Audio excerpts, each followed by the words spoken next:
Ini adalah film dokumenter nyata. 13 anak laki-laki terjebak di dalam gua sedalam 10.000 meter. Tidak ada makanan. Kadar oksigen rendah. Banjir terus-menerus mengalir ke dalam gua. Mereka akan segera terendam air, dan nyawa mereka dalam bahaya besar. Meskipun ada lebih dari 10.000 sukarelawan di luar gua yang berusaha menyelamatkan, beberapa hari berlalu tanpa kemajuan, bahkan tidak diketahui di mana posisi mereka terjebak. Ini adalah peristiwa penyelamatan gua Thailand yang menggemparkan dunia pada tahun 2018. Beberapa hari lalu, 12 pemain sepak bola berusia di bawah 16 tahun menyelesaikan latihan sehari. Setelah itu mereka memasuki gua untuk berpetualang dibimbing oleh pelatih mereka. Gua Sleeping Beauty yang terkenal di Thailand ini panjangnya 10 km, dan sampai sekarang belum ada yang mampu menyelesaikan perjalanan penuh. Mereka tenggelam dalam kegembiraan menjelajahi yang tidak diketahui. Semakin dalam masuk, tanpa sadar di luar, sudah mulai hujan deras. Curah hujan cepat menutup semua pintu keluar gua. Untungnya ada orang tua yang menemukan sepeda anak-anak yang ditinggalkan di pintu gua. Orang tua ini segera melapor ke polisi minta bantuan. Berita cepat meledak di internet, dan stasiun TV di seluruh dunia juga melaporkan. Semua orang sangat khawatir tentang keselamatan anak-anak. Namun, tim pencari dan penyelamat mencari selama 20 jam tanpa kemajuan. Lebih buruk lagi, hujan ini semakin deras. Gua akan terendam sepenuhnya dalam beberapa hari, dan orang yang terjebak di dalamnya pasti mati. Pagi hari kedua pukul 4.30, Thailand mengerahkan tim SEAL. Satu tim beranggotakan 17 orang memasuki gua untuk menyelamatkan. Tetapi anggota tim mencoba berkali-kali, hanya bisa maju 200 meter, tidak bisa lebih jauh. Karena aliran air di gua berubah aneh, medan rumit, ditambah lingkungan gelap dan sempit, bahkan anggota tim SEAL yang terbiasa dengan bahaya pun tidak berdaya. Operasi penyelamatan di hari keempat sudah benar-benar buntu. Saat itu seorang asing dalam tim penyelamat berdiri, dia penggemar penyelaman gua yang beberapa tahun lalu telah menjelajahi gua ini. Peta gua yang ada sekarang adalah hasil karyanya. Dia bilang ke tim, penyelaman gua adalah olahraga profesional, perlu mencari ahli penyelaman gua asli supaya penyelamatan berhasil.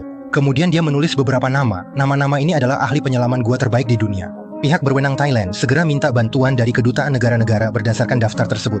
Beberapa hari kemudian, sukarelawan dari Cina, Eropa, Amerika Serikat, dan Australia datang ke Thailand. Jumlah penyelamat meningkat menjadi hampir 10.000 orang. Mereka bekerja sama untuk menyelamatkan. Di antara para sukarelawan ini ada dua tokoh kunci, Rick, seorang pensiunan pemadam kebakaran dari Inggris, dan John, seorang karyawan IT. Secara tampilan, mereka hanya pekerja biasa, pendiam, dan bahkan ada yang botak.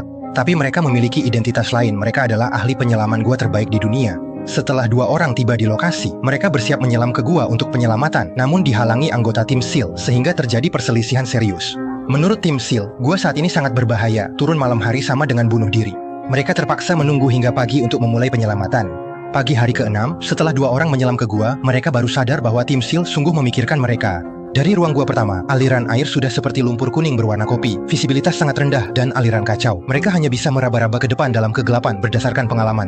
Beruntung mereka segera menemukan orang yang terjebak, bukan 13 anak laki-laki, melainkan 4 pekerja pompa air yang sudah terjebak di sana beberapa hari sebelumnya. Mereka tak melapor ke polisi, juga tak ada pimpinan yang melaporkan hilang. Memang benar hidup di usia parubaya lebih buruk dari seekor anjing. Ruang gua ini akan terendam dalam beberapa jam. Mereka harus segera menyelamatkan 4 orang ini, namun hanya ada 1 tabung oksigen. Semua orang hanya bisa bergantian menahan napas dan menggunakan regulator untuk menghirup oksigen, berjuang untuk hidup. Ruang sempit dan berliku hanya memiliki 1 senter. Meski Aike dan Yohan memegang mereka erat-erat dan tak pernah meninggalkan mereka, ketakutan mereka tetap tidak berkurang. Para pekerja terus berjuang, menabrak dinding di mana-mana. Setelah bersusah payah menyelamatkan 4 pekerja dari gua, kedua ahli ini langsung menyatakan enggan kembali ke gua. Tidak kembali ke gua terlalu berbahaya. 4 orang dewasa saja tegang saat menyelam. Ingin menyelamatkan 13 anak laki-laki tanpa pengalaman, kesulitannya tak terbayangkan. Mereka tak percaya diri. Bahkan jika mereka masih hidup, itu tidak bisa dilakukan. Hari ke-7 penyelamatan, berita yang lebih buruk datang. Musim hujan Thailand datang lebih awal dan mungkin berlangsung selama 4 bulan. Ketinggian air di dalam gua juga mulai naik dengan cepat pada kecepatan 15 cm per jam. Meskipun pompa air raksasa terus-menerus memompa air keluar, hasilnya seperti setetes air di lautan. Para sukarelawan mencari sumber air yang mengalir ke gua di seluruh gunung, lalu mencoba mengalihkan atau memutus alirannya. Sementara itu, orang tua anak-anak yang terjebak hanya bisa menangis dan menunggu, tak bisa berbuat apa-apa.